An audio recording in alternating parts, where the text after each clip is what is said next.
Your Honors, I represent 6 African-American women who were given the opportunity for the first time in their lives to change the trajectory of their lives and families to become first-time homeowners in newly constructed condominiums in a 46-unit building located in Ward 8 in their neighborhoods. This opportunity was wholly and exclusively provided by the district through the district's quote, acquisition, development, and construction of this property at no less than the tune of over $6 million. Within a few months of stepping into their American dream home, their nightmare began, ultimately culminating in the forced evacuation of the owners and residents of this 46-unit property within a few years of new construction. I am before you today, Your Honors, because the lower court made a fundamental error in dismissing the plaintiff's complaint against the district and the homeowners association through the misapplication of the motion to dismiss standard under the DC Superior Court rules.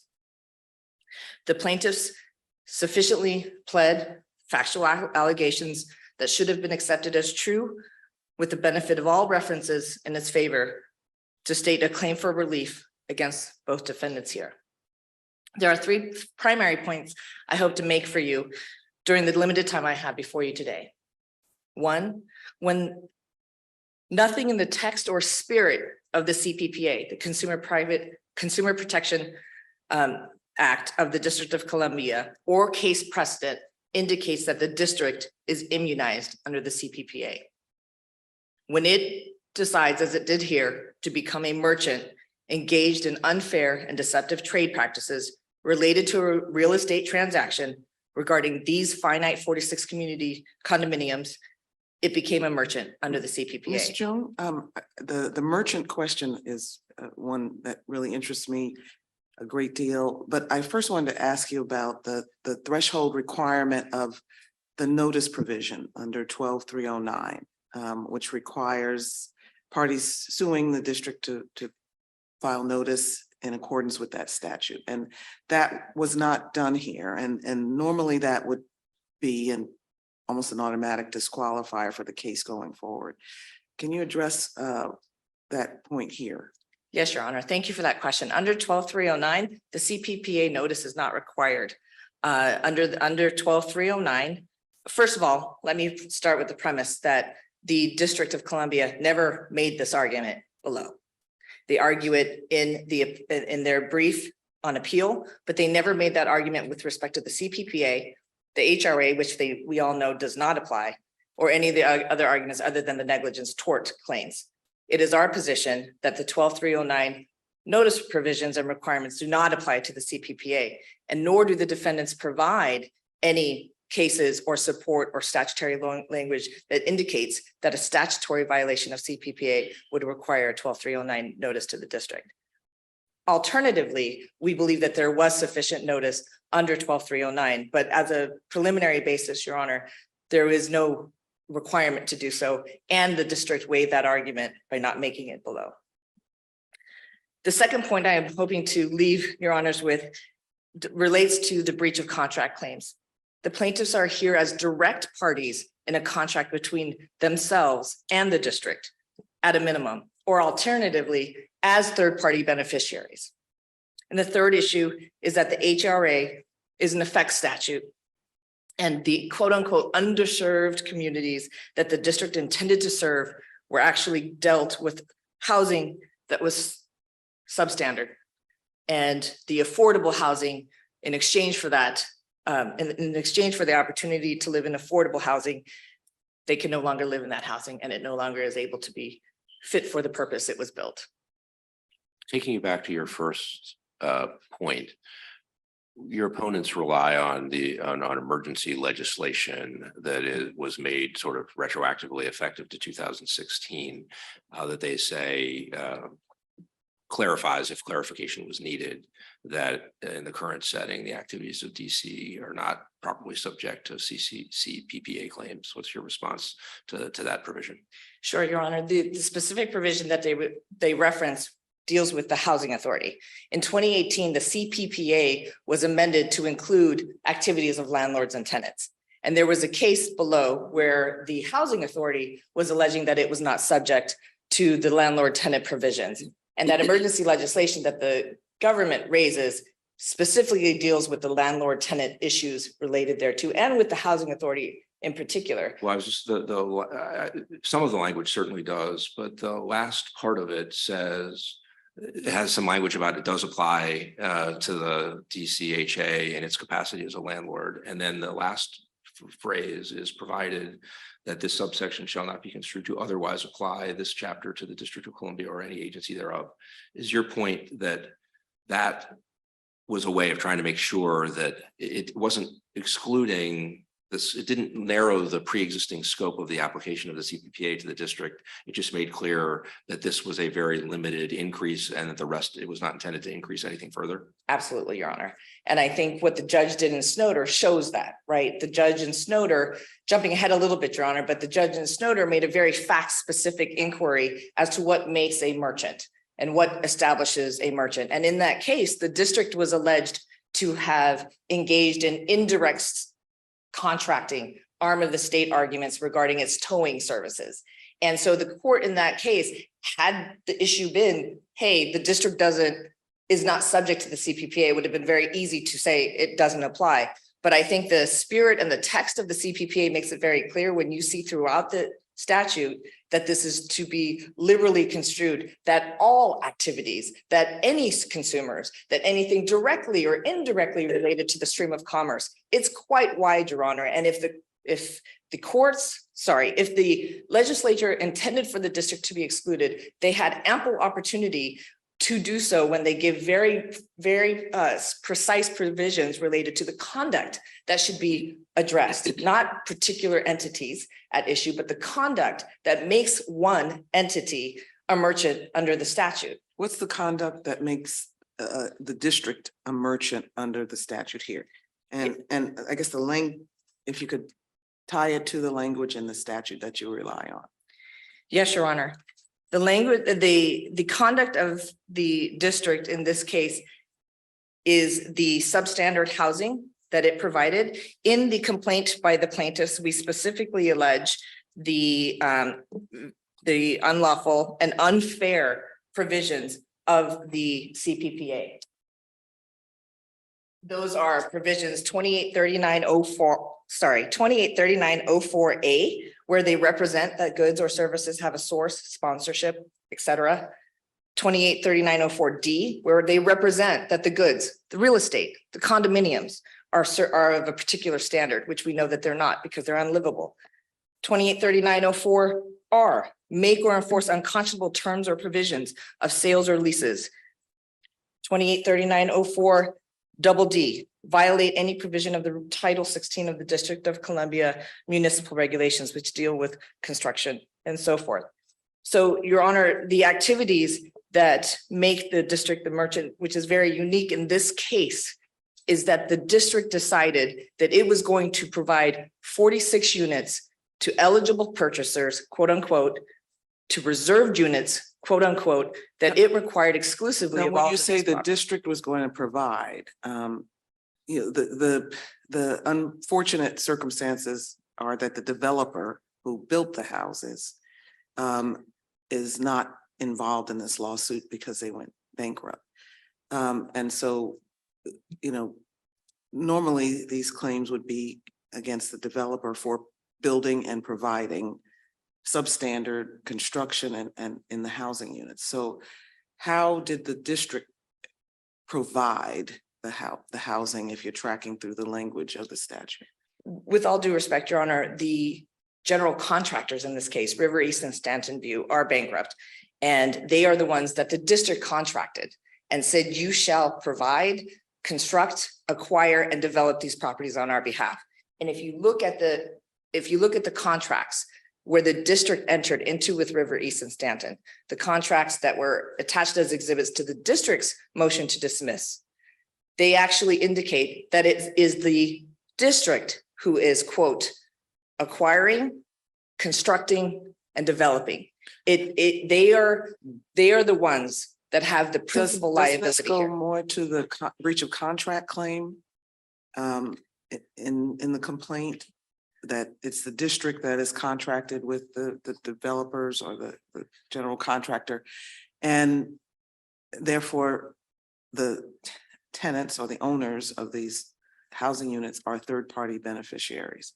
It sounds like that's the claim that you're talking about versus the Consumer Protection Act provision. No, Your Honor, it would apply to both. And I would, with all due respect, I would submit to you, Your Honors, that if this case were exactly the same facts, the same construction, all of that, yet you had a private person who had hired Stanton View and River East, there would be no question that the CPPA lies.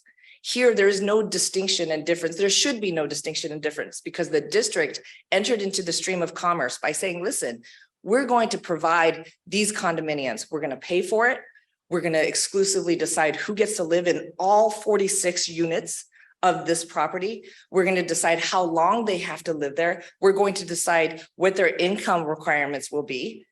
They had full control over, and the fact that there was an RFP to decide who would get this contract on behalf of the district, that's where the River East and Stanton come into play. And that's what makes this case so distinguishable from the other cases where the courts have, in Snoder, for example, where the court said it was too indirect. And just because you're an arm of the state, or just because you are contractually hiring a towing company, this is very different. The district is a signatory on all of these documents. Not to mention the fact that we're at a 12B6 stage, motion to dismiss, where so many of the documents establishing this relationship between the district and its contractors are still within the hands of the district. And so, but even when you look at the improperly attached loan agreements and exhibits that the district did attach, they inure in the plaintiff's favor in this case, because you can see that it set forth that the district will, quote, acquire, develop, and construct this property. It did not give that authority to its contractors. And they can say that they are developers, but they were their general contractors. And they're no different from any one of us hiring a general contractor to build a building to our specifications. And that's what happened in this case. Can I just pick up, you in passing referred to the attachments to the district's motion as improper. And I didn't remember you making that point in your brief. So I just want to, is that an objection that you had put it? I may have missed it. So the idea that those were not materials that were appropriately be considered at the motion to dismiss stage. If that was in your brief in this court, I didn't catch it. And Your Honor, I believe you're right. I don't know that we made that specific argument. And because the reason why is because they actually inure to our favor. So I just want to make sure I hadn't missed a point that you had made in your brief. Yes. Thank you, Your Honor. The back to as far as any the CPPA, as I said, when the district is enforcing the CPPA as a plaintiff and on behalf of consumers of the district, they have no qualms requesting broad reading of the statute. And in fact, in Cash Call, District of Columbia versus Cash Call in 2016, the district advocated for a broad reading of the CPPA with respect to application to a tribal government. As the court outlined in that case, the CPPA's definition of consumer includes anything without exception, and that a person does or would purchase, lease, or receive normally use for personal, household, or family purposes. Because these plaintiffs are women who are first-time home buyers that went through a DC program to purchase condominiums that the district made available to them, should not put them in any less status as a consumer subject to the protections of the district, because the defendant who imposed those substandard consumer goods is the district. And in fact, it's even more important as a matter of public policy to ensure that the district, when it puts itself and injects itself into the stream of commerce in the way that it did very specifically to this case, that they be held liable accordingly.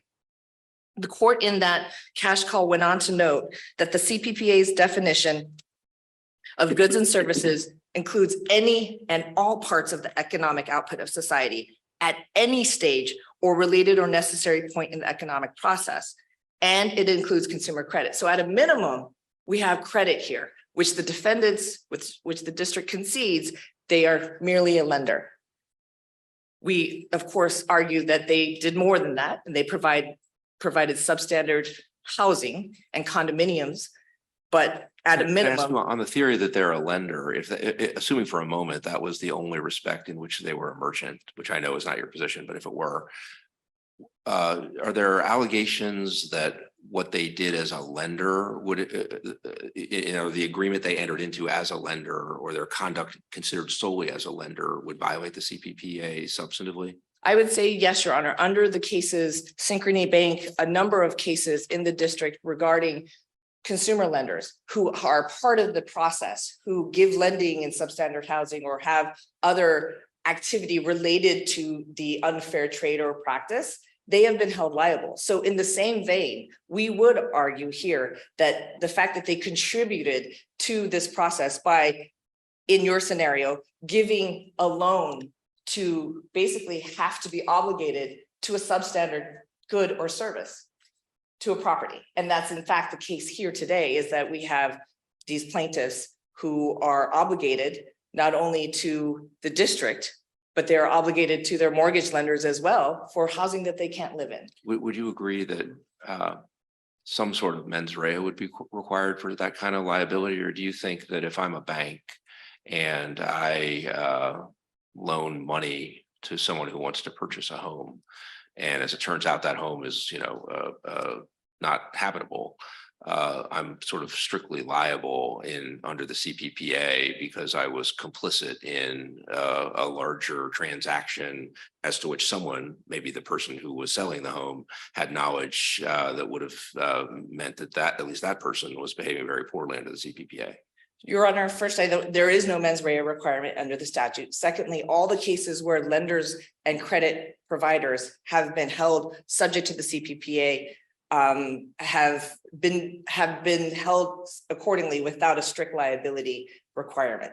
They have, under the statute of the CPPA, it's very clear that if you participate in any aspect of the supply of the unfair good, you are held liable. That is where many of these cases regarding creditors and lenders are held. The only distinction here the district wants to make is, well, here the lender is the district. And so for some reason, they believe that the district should get immunization, that the district. What is your should get best, special your treatment. best case supporting? You said there are a bunch of cases saying that. Is there, what's one in particular? Synchrony Bank is one of the cases that holds the creditor liable.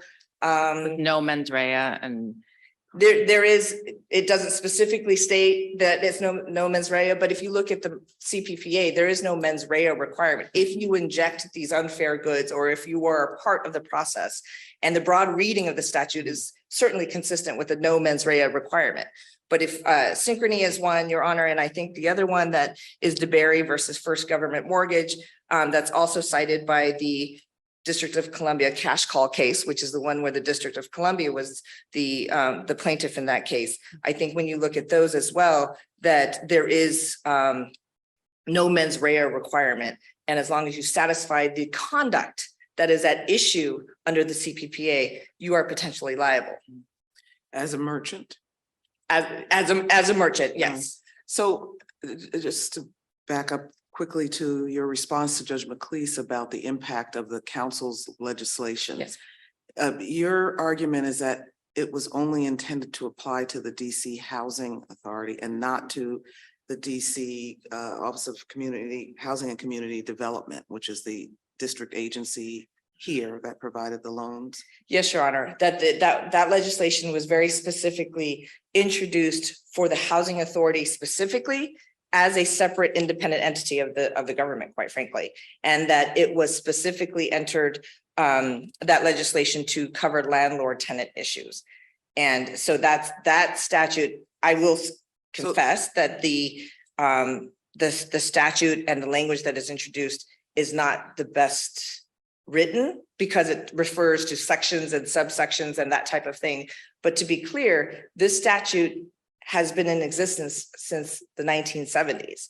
And in 2018, it was revised to incorporate landlord tenant liabilities and issues under To the exempt statute. them as merchants under the CPPA. So initially, landlord tenants were exempt, yes. And so the court's interpretation in Snowden that says more broadly that the district can't be deemed a merchant under the CPPA. How do you get around the facts in that case? Thank you for that question, Your Honor. The court in Snoder did not say that the district can never be a merchant. The district actually very clearly said that the district cannot be a merchant in this case because they did not provide towing services in this case. And if you look at the details of the facts and circumstances in that case and the way that the judge actually looked at the definition of merchant, looked at the definitions of consumer goods and services, the trade practices, it was very clear that his ruling in that case, even though he said there were compelling arguments to the contrary, he did not rule categorically that the district can never be a defendant in this case. He said in this case, because it was an arm of the state argument and it was, and because of that argument, that is why it didn't apply in this case. And it's very distinct and different from the facts in this case, when you have the district as the signatory, as the party, as the one providing the goods and services. The district is the one that did that. The district constructed, acquired, and produced this property. Can I move you to the claim under the DC Human Rights Act? And the trial court determined that there weren't sufficient factual allegations when, even if taken as true, would allow the complaint to go forward. And part of my understanding of that determination was, even though there were lots of allegations in the complaint about the nature of the substandard housing and the fact that it implicated the housing owned by predominantly African-American women pursuant to this program, that it didn't tie it to a particular wrongdoing that's prescribed or prohibited under the DC Human Rights Act. What is your, and particularly section 2-1402 21A of the DC Human Rights Act, which sets out a list of ways with respect to how discrimination can be achieved by an actor under this statute. Thank you, Your Honor. And Which one of these provisions do the plaintiff's claims here, the appellant's claims here, fall within? the HRA is broad, just like the CPPA is, and it includes provisions related to housing in particular. It includes provisions related to credit as well as redlining potentially. And all three of those are sufficiently pled in the plaintiff's complaint, because you have this property that is built in Ward 8, which is over 90% Black. You have this 46-unit condominium that I believe is 95% Black owned. You have the fact that all of the plaintiffs in this case are Black and women and first-time home buyers. You have the fact that there is no other substandard housing that has been subjected to evacuation that has been provided by the District of Columbia. And all of those facts I take, but then I have difficulty plugging them into what parts of the DC Human Rights Act they specifically violate. And I am under the impression, based on our cases, that that's what we have to be able to do at a minimum. And so just walk me through how the allegations in the complaint, under which theory in the statute would you be proceeding on? Because I think that is required even in notice pleading to say, based on section 2-1402, these facts violate those provisions based on the actions of the District of Columbia. The terms and conditions of the housing, the construction of the housing, under the HRA, when you look at the specific provisions related to housing, I believe, if my memory serves, that it talks about the terms and conditions of the housing that are provided, the credit transactions related to the housing that are provided, as well as the neighborhood in where the housing is provided. And at a minimum, those three allegations are specifically pled in the complaint regarding the disparate impact And because it is an effect statute, I think that the notice pleading is sufficient here as well, Your Honor, because of those, at least at a minimum, those three areas of the terms and conditions of the housing, the construction of the housing, and the credit transactions. And then let me ask you quickly, because I know we have taken you over your time, the argument that the homeowners here are third-party beneficiaries to the contract between the district and the developers, contractors.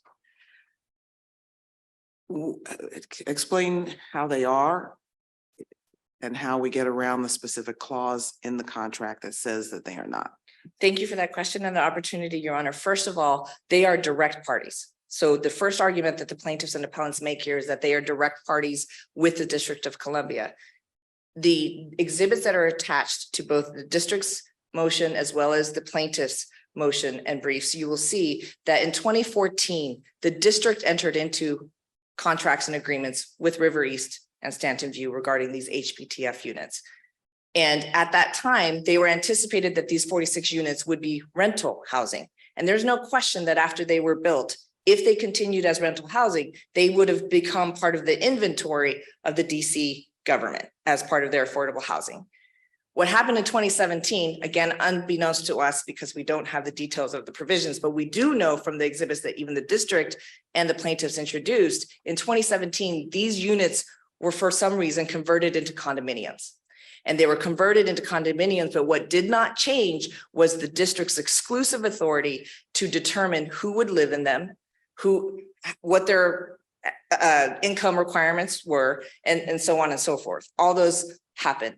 In When you 2017, say that the homeowners here were direct parties to the contract, that I'm assuming that there's some contractual documents were signed by the homeowners, the district, and Riverview East that show So that they're in- all in privity of contract. right. So what happens is, as I mentioned, in 2014, there was contracts and agreements that we know of between the district and River East and the general contractors. In 2017, after each of our plaintiffs purchased the condominiums, they entered into an agreement with the district on their deeds of trust and covenants. And in those deeds of trust, which is attached as Exhibit A to the plaintiff's briefs and briefs below, as well as here, the plaintiffs had to then substitute the provisions that had applied to River East for themselves. They were then replaced in those provisions. And there are references to those 2014 contracts, Your Honor, and covenants between the district and River East and Stanton View. So what you have here is that each plaintiff entered into, and with the recognition that they were required to assume the proportionate shares of the loan agreements and also subject to the covenants, and all of those documents show that they were actually replaced and had to actually substitute themselves in the place of River East So in those documents. So it sounds like, and correct me if I'm wrong, it sounds like you're saying that there were two different categories of contracts. There's the contract between the district and River East, to which there is this clause that says that the owners are not third-party beneficiaries. And then there are separate contracts between the owners and the district, to which River East is not a party. Yes, Your Honor. So we don't have a three-party contract here. Well, you do, because the plaintiffs have had to, it references the River East contracts in the contracts between the plaintiffs and the district, and says basically you are coming and standing in the place of River East. And it acknowledges and references those contracts between River East and the district. But before I run out of too much time, even if you don't buy the direct contract arguments, the third party beneficiary argument is also compelling, because even if the district tries to use a clause to say this doesn't apply and does not give any third party beneficiary status, I think it's important that basic contract law requires you to look at the rest of the provisions. And if you look at the 28 pages or several pages of these documents between the district and River East, it talks about who will be eligible. A finite group of 46 individuals who will be HPTF recipients, who will be quote unquote eligible purchasers, who will be quote unquote entitled to one of the 46 units. this is very different from the other cases where there is a town center where they say this is for the benefit of the neighborhood. There are 46 individuals who had to be approved by the district under very specific eligible priorities. That shows that there were intended third-party beneficiaries. And just because they say they're not going to apply, it is belied by the rest of the provisions throughout the voluminous document, where it's clear they know who these eligible purchasers must be without exception, and what the reserved units are for. Can I ask you about your direct beneficiary theory or direct contract theory, which was referred to in your brief? Right now, off the top of my head, I'm not sure whether it was brought to the trial court's attention or at what level of detail, but I didn't, from your brief, quite understand the theory in its details that you're suggesting now, which is that the contract between, like in the deed of trust and the contract between the district and your clients individually, a series of contracts, that it's not so much that you're arguing that there was a breach of one of the provisions that is written in that contract, because I thought that was part of the trial court's concern is that with respect to those contracts, there isn't a specific breach that's alleged. But your point seems to be, well, that contract actually ends up by its terms incorporating all of the, the other contracts as to which the district was not a signatory, or as to which your clients were not a signatory. And therefore, if there was a breach of those agreements, all of those agreements kind of got imported into this. Am I correct in understanding that's an aspect of your reasoning? So, Or am I missing your point? no, Your Honor, I think you're right, that there are aspects of where the contract between the district and the plaintiffs incorporates all the other documents and And contracts so that the were. breach, the theory of that would be, you can't see on the face of this document a breach of an agreement between the one document that the district and your clients directly signed. But if you look at it, it incorporates some other documents that your clients didn't sign and makes your party a direct beneficiary of the promises the district had made to someone else.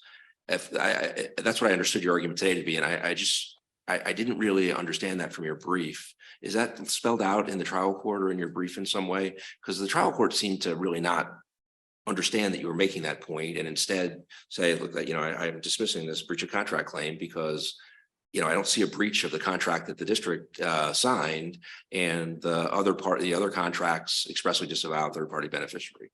And so it seems like if you're trying to make that point, the trial court didn't appreciate it. And I have to say, until right now, I didn't either. So were we missing something, or is that really something that you've spelled out in more detail today? So again, at the motion to dismiss stage, I think what the court missed in that as well was that we're fundamentally here because the housing is substandard beyond any definition. And so the fact that there is, whether the court below was looking for a specific breach, fundamental to all of these contracts with all of these parties was that there is a product of habitable housing. And this housing is not habitable and it's unlivable. And so to me, the fact that there are various provisions related to housing, the continued occupancy of housing, the continued standards and requirements regarding that housing. If there is no housing, and in fact, they're evacuated at this point, because it's so deficient with sewage and with cracks that you can stick your whole arm in within years, that fundamentally is the breach, Your Honors. And the fact that the judge below was looking for some particular breach that said, we will provide you housing that's not substandard, seems to have missed the 12B6 standards that we should have been subject to. And so, Your Honor, I don't know how much clarity, I can't profess to say that there was specific contractual provisions that were outlined, but I think because we're here today is because the entire contract regarding habitable housing and affordable housing, they cannot live in these residences. So it's the breach is there because of all of the provisions related to documents that maybe we are not even privy to regarding what the details of that construction should have been, or so on and so forth. But the fundamental fact here is that there was a breach. There's clear that there was a breach because this housing is no longer fit for its purpose and nobody can live in them. Can I ask you one other question related to this? You seem to be talking about the implied warranty of habitability that you usually think of in rental contracts, infusing this whole agreement. What is it that you think the district should have done, could have done, and didn't do? Well, there's so many things, but with respect to this property, they are the principal parties that engage general contractors to build them a 46 unit condominium. And so what they should have done is to ensure that it was fit for the purpose that it was built, which was to be a home and a residence. Was it inspected before the unit certificates of occupancy were given out and parties moved into their homes? Was the district, I guess I'm you know, the description of the units clearly seemed to demonstrate substandard construction. And the fact that these issues arose so shortly after they were constructed, requiring evacuation, is highly troubling and problematic, that people should have to live in those kinds of conditions. And I guess I'm thinking through legally where the remedy is and where the fault lies. And that's why I mentioned Riverview East, who were the contractors who constructed it in a defective way. And so I'm just trying to hone in more, since they're not in this case, on what was the liability or fault of the district here. So. Sure, Your Honor. And we do have some allegations that certificates of occupancy should not have been issued. But again, because we're at the complaint stage, we don't have all of the details. But I want to make a distinction that this is not just about a government who failed to kind of do their ministerial duties regarding certificates of occupancy or building code inspections. They were the ones that said that we are going to, quote, acquire, construct, and develop this property. So just as I have the responsibility on a unit that my general contractors build shoddily, that can't just be pushed to my general contractors. I'm responsible for that property because I hired the general contractors. I'm the one that basically gave them the contract and money to build a building that is substandard. And so I think the distinction here regarding the certificates of occupancy, there are many issues that we don't know yet at the motion to dismiss stage, and that we do believe that there were some peculiar areas where the district did not do what it should have done because it was their building, or because it was their property that they were producing. But at the end of the day, I think this is more than just certificates of occupancy or inspection. They had responsibility to these 46 people, particularly our plaintiffs, in this case, to say, we're going to give you a condominium, we're going to give you an American dream, but we're going to make sure that it's habitable. And when it wasn't, they should have made it right, which is part of the notice issues that go to some of the arguments that we've made, is that our plaintiffs tried for months and years to go directly to the signatories of these contracts, to the DHCD, to the OAG, to plead with them to say, do something, because we can't afford to live here. We can't afford to continue to subject our children ourselves to the health and safety hazards existing here. And those were met with, there may be legal issues as to why we can't pursue this case. There may be other reasons. We're consulting with legal counsel at DHCD. All those reasons very clearly indicate that the district knew that there was liability because they knew that this was their property and that they should have made fixes. So when you ask what they should have done, we shouldn't be here today litigating this case because our plaintiffs made Herculean efforts to try to avoid it. I just first want to fundamentally refer your honors to the Exhibit A to the district's motion to dismiss below. If you do simply a word search for the phrase lender approved acquisition, construction, and development, you will see it appear throughout the document and exhibit that the district attached, which shows that the district was the one that approved the acquisition of the property, constructed the property, and developed the property for these discrete 46 units. So I wanted to address that first in that agreement, and then that same phrase is listed throughout the agreements between the plaintiffs and the district in the subsequent deeds of note that are attached as exhibits to plaintiffs' opposition below. One important aspect that I want to refer to, Your Honors, regarding the violations. Part of the allegations below included the fact that the district not only had multiple conversations with multiple of our plaintiffs regarding what was happening, indicating they were consulting with counsel, indicating that there was litigation, there are legal reasons why they could not proceed. They then proceeded to cite a plaintiff here for structural violations. LaDonna May was cited for several thousands of dollars and an appearance because the foundation and the structure was in violation. These are the types of things that happened. They eventually decided, oh, that's an error. We dismissed it, but they made her go through all of these instances, and they knew that this property was their responsibility, and they did nothing. And in fact, they abused that situation by doing what they did with Miss May. A couple of other points that I wanted to raise, Your Honor, to address some of the things you indicated regarding the housing, the HRA. I want to make clear, I do not want to change what I said earlier. I just want to further point, Your Honor, to the sections of the HRA regarding the discrimination here. 2.1402.21, A1 and A2 regarding the terms and conditions of the housing that was provided, A4 to refuse or restrict repair or improvement, A6 redlining, and then in additional redlining as well as financial terms and conditions.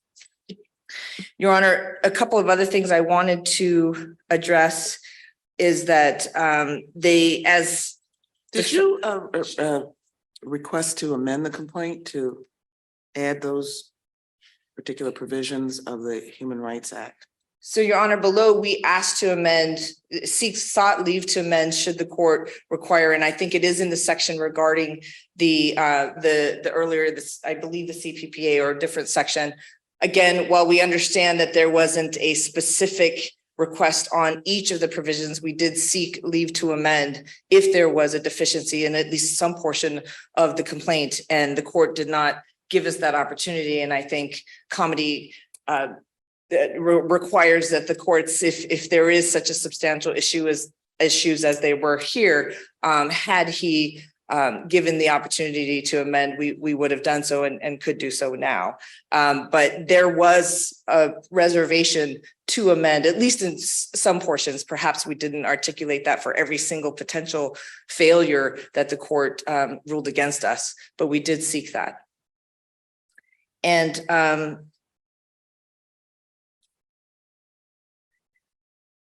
one other thing, the counsel for the district indicated the intent requirement under the HRA. There is no intent requirement. This is not intentional discrimination. It is an effects case. It is an impact case. And under the notice pleading, it is sufficient for us to allege when you have 90% of the plaintiffs here as Black females under a first-time homebuyers program. 90% is 90%, and you have an impacts case. This is not an intent case. And in addition, you have the neighborhood issue, which is also 95% Black in Ward 8. What you did not hear from the defendants is the fact that there are any other properties in the district that have been treated in the way that has happened here today. And we allege in the complaint that the fact that these individuals were Black women who, and the majority of the owners of these units, who are not our clients, but they are majority Black in this project and property. What you didn't hear from the district is the fact that there are properties in other parts of the district that are part of their housing production trust fund that may have been treated similarly. In fact, we are not aware of, again, because this is a 12B6 motion at the complaint stage, we're not aware of any other property that is exclusively a condominium housing production trust fund that is being sold to exclusively applicants and eligible purchasers under the HBTF funding. We don't know that. We've alleged that we believe that this is the only one. And we believe that that's sufficient under the HRA. It would truly be a miscarriage of justice that these women are not protected because the district is the one that wronged them. It was the district that gave them housing, and they are now out of housing. And they are now in a very difficult position because as first-time home buyers, they qualified for these properties. Their credit is very precarious. Their potential for future housing is very precarious. And it would surely be a miscarriage of justice to not allow these women to seek accountability from the district. Thank you. Just ask a quick question that I'm not recalling whether it was in the record or not. What's the state of the loans for each of the homeowners? Your Honor, sadly, at least for the 6 plaintiffs, one of our plaintiffs has had to declare bankruptcy. All of the other ones. Is that because they were still, Yes. the loan hasn't yet fully been forgiven? Yes. Because of 15-year. Yes, Period. well, there's the loan regarding the HBTF. There's a portion that was from the district funding, and then the other ones from private lenders. All of those loans, except for the bankrupt plaintiff, they are still required to pay in order to protect their credit. And they are also required to make payment on a house that they don't live in. So that's the status of those. We actually sought to have those private banks to put a pause on their obligations, but there were issues because the district did not deem the property as condemned. And had they deemed it condemned, then there may have been some resolution, but because the district refused to condemn the property and in fact said there was nothing wrong with the property, even when they inspected it themselves, that left our plaintiffs with no remedy regarding their private loans. Was the motion to, the request to condemn made before or after the study done by the homeowners? Which said the property should be torn down? It was prior to the evacuation, right? The requests were made prior to the evacuation, or inquiries were made prior to the evacuation. But I'm not quite sure, Your Honor, about the timing. I don't want to misrepresent those, but I know that those were made. I believe they were made actually before the evacuation because the evacuation happened in 2021.